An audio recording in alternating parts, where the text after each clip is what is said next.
Coming up on Market to Market. Record flooding washes over several states, and the vice president gets a first-hand look at the devastation. As one family returns to the farm, others are creating challenges by leaving. And market analysis with Sue Martin next. Just this last year on aluminum. Pioneer Hybrid International is a proud sponsor of Market to Market.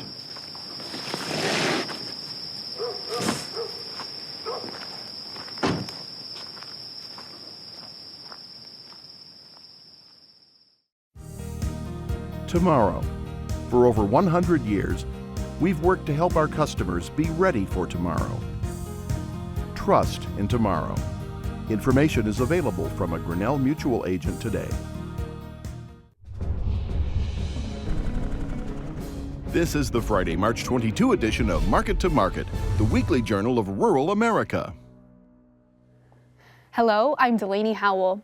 If all we need is a little patience, the Federal Reserve is leading by example.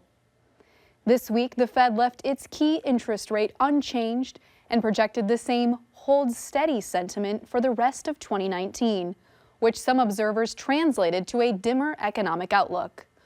Low interest rates helped the housing sector snap a 3-month skid in existing home sales. That's nearly a 12% rebound, the most since 2015. Gas prices have been on a 35-cent run over the last 6 weeks as high demand arrives with the spring driving season. The rural Main Street Index again went higher. In much of the 10-state regions surveyed by Creighton University, flooding was cited as an economic issue. Residents in many Midwestern states this week were worried how quickly the water would recede. Flood records were set in 6 states across 40 locations. Even after this wave dissipates, conditions remain in place for another round of flooding as 20% of the snow in the northern plains melted Thursday. Colleen Bradford-Krantz reports. Floodwaters continued to rise across the Great Plains this week, inundating dozens of Midwest riverside towns and farms. The floodwaters resulted from a calamitous combination of substantial late-season winter storms, followed immediately by a spring thaw. The disaster has left at least 3 dead, stranded or killed large numbers of livestock, and damaged thousands of homes and businesses. The water has begun to recede in some regions, including the Platte River in Nebraska and parts of southern Wisconsin. Waters were still rising downstream along the Missouri River, as seen here in Hamburg, Iowa. Nearly half of Iowa's counties have been declared disaster areas by Iowa Governor Kim Reynolds. It's all hands on deck. West of the Missouri River, the Nebraska Department of Agriculture was estimating the state's grain and livestock farmers are facing potential losses of $1 billion. So it's particularly affected cow-calf producers and, really any livestock that's outdoors. Vice President Mike Pence visited the state Tuesday to reassure residents that federal disaster aid was on the way.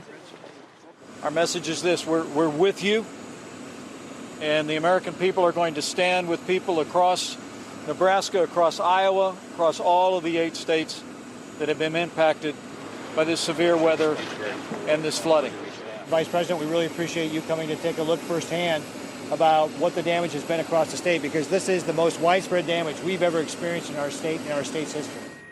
The Nebraska National Guard helped the state's ranchers Wednesday with airdrops of hay bales to stranded cattle herds. Local fire and rescue personnel, like these from Chapman, pitched in to rescue stranded residents.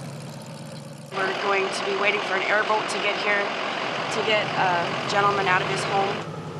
All right. And we're good there. Thank you. Nebraskans volunteered to pitch in and help the National Guard deliver water to communities where the supply was either unsafe or unavailable.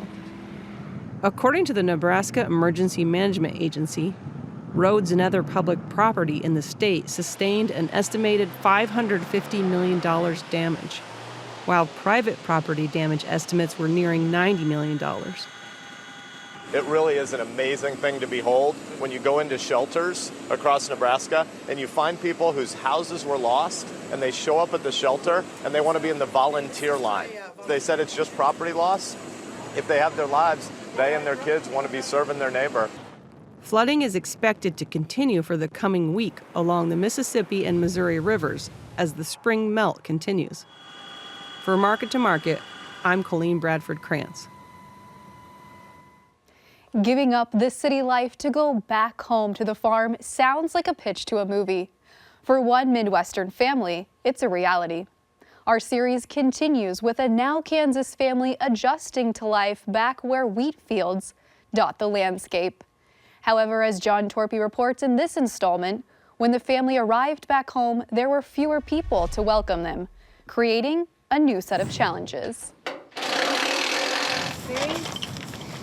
What's that? Bearing? It's just being adaptive. So it's a change. It's a huge change. For Zach Minders, his return to the farm brought with it a mountain of work.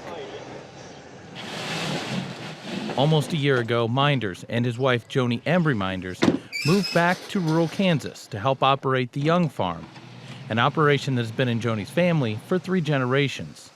It's called just trying to stay ahead of the game, because if you're not trying to stay ahead, you're going to fall behind, and as soon as you fall behind, then you got 5 things that just piled up behind you. You just keep moving forward. If you don't, you're going to fall behind. For the Embry Minders family, the move from Des Moines, Iowa to Burton, Kansas was all about timing. Zach's help was needed most with harvest of not 1, but 3 crops, making for a string of long days. I get home at, 10 o'clock at night compared to getting home at 7:30. Don't have quite that time. I don't see the kids as much. That's definitely, it's definitely known that I'm not seeing the kids very much, because I have one little boy that goes, Dad, Dad, Dad, Dad, nonstop when I get home because he hasn't seen me. Joni Embry Minders grappled with her first harvest back on the farm in mid-2018, balancing paperwork and physical labor. She spent the first few months unloading grain carts and working 120 head of cattle with her son Colby. The new chores have inspired Colby to dream about being the 4th generation to work on the Young Farm. Close just a little bit. There you go, perfect. Embry Minders' family is happy she traded her dental hygienist scrubs for a pair of boots. The long hours working alongside family and personal devotion to the farm's operation have become part of her personal journey to rejuvenate rural roots on the home place. But I also like getting dirty, and I like being out at the bins, and I like being in the field, and I love the cattle. So it's all pretty enjoyable, but the best part is that it's, no matter what I do, I'm doing it for my family. You don't even have to get the trailer. Point the direction. You might not even have to point. Right. Probably knows. I originally thought that she would be a good one to take over when Dad couldn't do the bookkeeping anymore. She could do that, which she has agreed to do and stuff. But also she was, a couple days ago, I was over at the farm and she was in the truck with the gooseneck trailer hooked on behind it, and she was driving it, and they were moving one group of cattle back over to the farm. While Zach, Joni, and their 3 children enjoy living in a rural setting, they know moving back to the farm is bucking the trend. According to data from the University of Kansas, the number of people living in Burton peaked in the 1980s at 976. The population has been in steady decline, impacting the town and its economy ever since.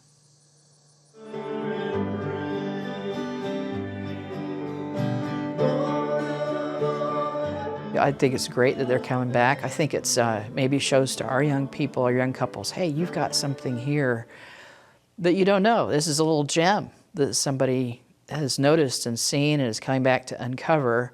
And maybe you look at that gem all the time and you don't see it such a special thing anymore. Maybe it's lost its luster. Maybe you just need to, shine it a little bit, Pastor Kim Andrews has served the congregation of the Pleasant Grove United Methodist Church for 6 years and has watched the number of parishioners filling the pews slowly dwindle. We've lost a lot of major important people here who were the grandmas and the grandpas and that knit us together. And so it's a time that the people who are here now need to decide, are we going to be now those folks for other people that are coming up? What she talks about in wanting to have a place for her family and for her kids to connect with the community and understanding. She's been there, you know, she's seen that, she's lived that, and so what may still look kind of appealing to some folks here, she understands that maybe the grass is actually greener here for her and her family. That greener grass has lured many away from the south central Kansas town. Josh Durner, who is part of the second generation to operate the State Bank of Burton, elected to stay because he sees promise in the town's location. We're in a unique position in Burton. We're 15 minutes from Hutchinson, 45 minutes from Wichita. So we are kind of a community that commutes to work for the most part. Main Street has become a shell of bygone businesses, and the street itself is in disrepair. The tax dollars available to fix the roads have been decreasing along with the population. We need more people to come back and take an ownership of the community. I mean, people that grew up here, that lived here, and they need, for Burton not to dwindle off and disappear, we need more people to come back. The Embry Minders family is focused on farm and family as they approach the first anniversary in Burton. To make their return a successful one, the couple feels that embracing their community is key to their future in rural America. I'm all in. I'm here to do what my grandpa needs me to do and learn what he wants me to learn, but I'm also here to help them wherever I can. And at the end of the day, when I get ready for bed, I am so content. My heart is so happy here. For Market to Market, I'm John Torpy. Next, the Market to Market Report. The impact of flooding, African swine fever, and trade all factored into the markets. For the week, May wheat gained 4 cents, while the nearby corn contract increased 5 cents. Traders appear to be disenchanted on the news coming from China in the soy complex. The May soybean contract fell 6 cents. May meal improved $4.20 per ton. May cotton expanded $1.08 per hundredweight. Over in the dairy parlor, April Class 3 milk futures added 43 cents. To say the livestock market had an interesting week is underselling it. June cattle added $1.57, May feeders jumped $5.60, and the April lean hog contract rocketed $9.53, another 14% jump. In the currency markets, the U.S. dollar index rebounded 60 ticks. May crude oil added 23 cents per barrel. COMEX gold increased $10.30 per ounce, and the Goldman Sachs commodity index improved 2 points to finish at $433.65. Joining us now to offer insight on these and other trends is one of our regular market analysts, Sue Martin. Sue, welcome back. Thank you, Delaney. It's nice to be back. And we have an exciting week. We've got a lot going in the markets this week, and I think we really have to start off the top here. We had a lot of social media questions coming in about flooding, including one here from Tim in Sparlin, Illinois. He said, what kind of impacts is the flooding having in Iowa and Nebraska going to have on the markets or production to the rest of the country? Well, I think that as we go into spring, first off, it does have the feel of a very late spring. We have, this year is very comparable to the year of 2010-11 and to the year of 1926-27. And I think what happened is everybody wants to think of 1993, but that year the flooding came later after the crops were planted. Right. This one's different, and this one could certainly, you know, farmers are already behind the 8 ball to start. They didn't get a lot of fall field work done, so they need to kind of be able to get a foothold of being able to get into the fields, and it appears it is going to be late. Now, the flooding is probably going to still last another 2 to 3 weeks as we see the snows out of the mountains and out of the Dakotas continue to melt and move south.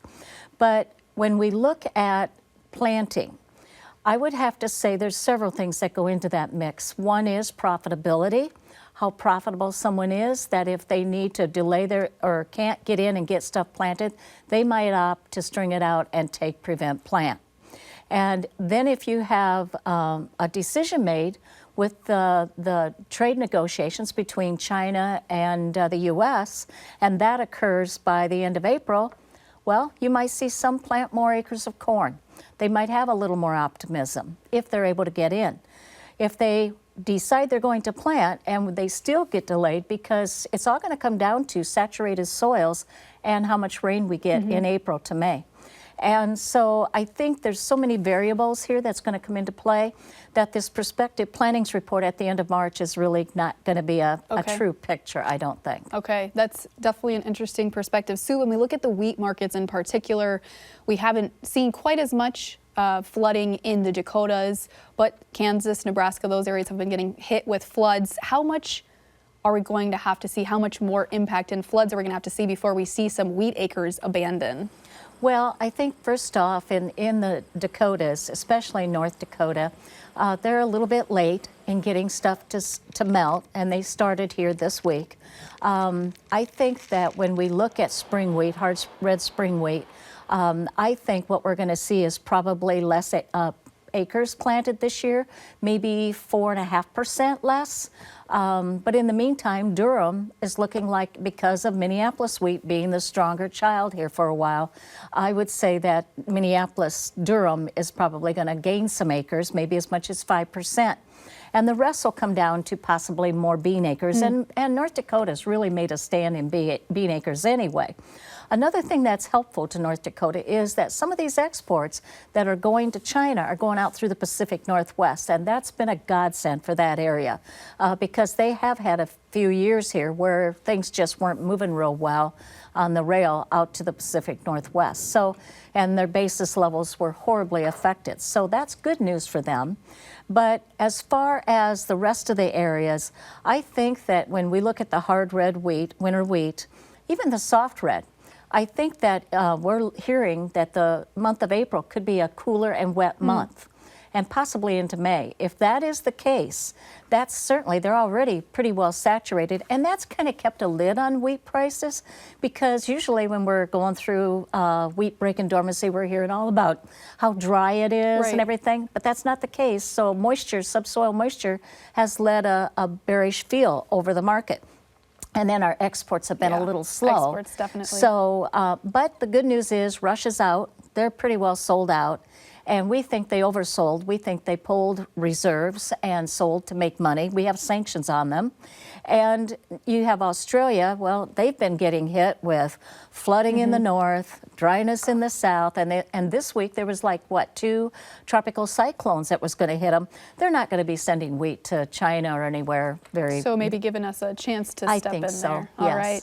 So this week in your newsletter, you called corn the darling of the market. Explain to me the sentiment behind that. Well, I think that when I look at corn, first off, we've been in such a dismal, dull market, and we're going towards spring planting. And when I look at corn with China, today we had 300,000 metric tons reported on Friday, I should say. Right. Giving some positive sentiment to the markets? Yes, it was. And we had been hearing for a week that China was in our market, sniffing around and inquiring and what have you. And they bought 300,000 metric tons. That's just, I think, the tip of the iceberg. We think that China could probably buy around 7 million metric tons of corn. Do they have the need for it with now what we see going on with African swine fever? They're backing off their hog production. Do they have the need for that corn? Well, I think they do, but it's being transposed because as they've been liquidating out of their hog herd, I'm hearing up to 40% of their sows gone. But as they're liquidating out of that and the consumers backing away from pork, they're shifting over to other proteins, which means beef, which is maybe the less of all of them. And then it's poultry, which is a big one.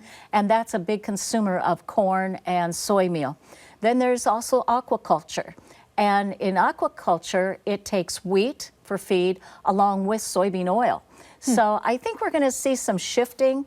So I don't think we're going to see quite the disappointment that we think. And if we're not feeding it there, we're going to be feeding it here because I think we'll expand our poultry industry, and we certainly have a lot of it. But also, you've got Brazil will be shipping beef there. I think 70% of the beef that China will import, they're looking for a 20% increase in beef. So I think maybe 70% of that will probably come out of Brazil. Okay. When we look at what the African swine fever is doing here domestically, especially in the soybean complex, are we seeing that add some support to our domestic prices? Well, as far as for soybean meal, are we seeing producers here preparing to increase hog production to send to China, and is that having an impact in the soybean markets? I don't think yet, because we had such a hard break into February, which was interesting. We took April futures, for example, down to 75 or 57.25, 57.12, right in there. And what was interesting is that break did not take out last October's low, nor last August's low, which was the low last year. But in the meantime, the cash market broke harder because our production, our pork production's up 4.8%. So by doing that, we hit like a 20-year low in cash prices. So in a face of that, they're not going to expand just yet. It's going to take to see some prolonged prices. I think that when we look at the processing for soybean meal, it's going to be needed here. We are competing against Argentina. They're the world's largest exporter of soy meal. We've been competing against Argentina for corn exports. South Korea's been buying a lot of it from them. And then, of course, we've got Brazil that's going to be coming online with their second crop. Looks like it's going to be a good one. So we'll probably be dealing with that. But as we go down the road, it's expected that of this 2019 crop in Brazil, that they're not going, well, their exports are going to drop about 13.9, just shy of 14 million metric tons. It's because they're looking at expanding in their own industry. They need to expand their poultry. They're trying to get expanded in pork production and cattle production. So I think they're going to be utilizing some of it, not to mention for ethanol too. Okay, so I'm going to save the prevent planting discussion for Market Plus. Let's talk about the protein markets because they've all had an exciting week, starting here with feeders. Are we going to see the feeder market continue this chug up, or is this just a short-term uptrend because of all the flooding impacts? I think it's more longer term than that. First off, the loss of calves, for example, Nebraska is estimated that 50% of their calves is gone. Montana, 20%. Western Iowa lost a fair amount of calves this year, more than last year, because we just were so bitterly cold, and with the winds that we had, with the snow, those calves, if you didn't get to them very quickly, they died within minutes. And so I think that when we look at the less numbers of calf crop, that'll be more as we go through the latter part of this year into next year. The cows that have been stressed and the bulls that are stressed, you're going to have open cows this fall. So the feeder market, I think more next year will feel this one. For now, I think what it's been is our feeder market broke because of feedlots like in Nebraska and Kansas weren't taking cattle. So therefore, buyers couldn't buy them because they had no place to go with them. So it allowed the market to break. But now we're at the point where wheat's breaking dormancy, and you're going to start to see in April to May feeders coming off of wheat pasture. And I think the feedlots are getting ready for that, moving cattle to market, even though they're, not as heavy as they should be. They're moving them so they can get their feedlots in shape and get ready for the next go around. All right, let's take the cattle on feed report, save that for Market Plus as well. Okay. We've got to squeeze in the lean hog markets. They had 2 limit up days and an extended limit up day. Sue, how much higher can we go? Oh, I think you can see, first off, I think the lead contract, April, will probably take out 84.07. That was the high last year for a lead contract. Granted, at the time it was a July futures that did that, but I think with all the demand that's going on right now, and with the interest with China buying, they're our second largest buyer right now behind Mexico, and they're taking, oh gosh, they've really jumped since December in pork, and they're doing it at a 62% tariff. So I think they have of course we know they have a need for it. And they did not back out on pork imports from Canada while they banned everything else from Canada that they were taking on the premise of feeling frustrated about the CFO of Huawei. I guess that's how you pronounce it. Don't know. And but the bottom line is they have a need for pork. So when we look at this industry, the need is here. And you look back at the PED virus, which is, I think, a little smaller in comparison to this. And you had hogs just go parabolic. They started earlier. They started in February, got up to 130, and then fell back a little bit, and then got to 134 in the June. Okay, I Sue, think I'm we're going to break you off right there. Okay. I'm going to save that to where we're going for Market Plus. Sue Martin, thank you so much. You're welcome. That wraps up the broadcast portion of Market to Market, but we are going to keep this conversation going on Market Plus, where we'll continue to answer more of your questions. You can find it on our website at markettomarket.org. Thank you for helping us reach a milestone on our YouTube channel, where we post feature stories and Market Plus segments. Subscribe today at Market to Market. Join us again next week when we'll break down the government's planting intentions report and more with a roundtable discussion. So until then, thanks for watching. I'm Delaney Howell. Have a great week.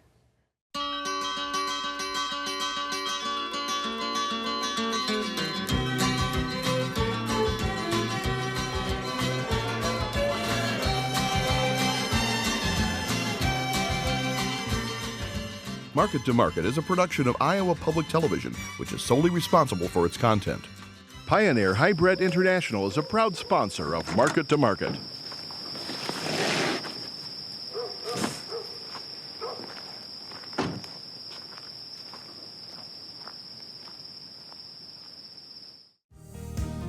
Tomorrow. For over 100 years, we've worked to help our customers be ready for tomorrow. Trust in tomorrow. Information is available from a Grinnell Mutual agent today.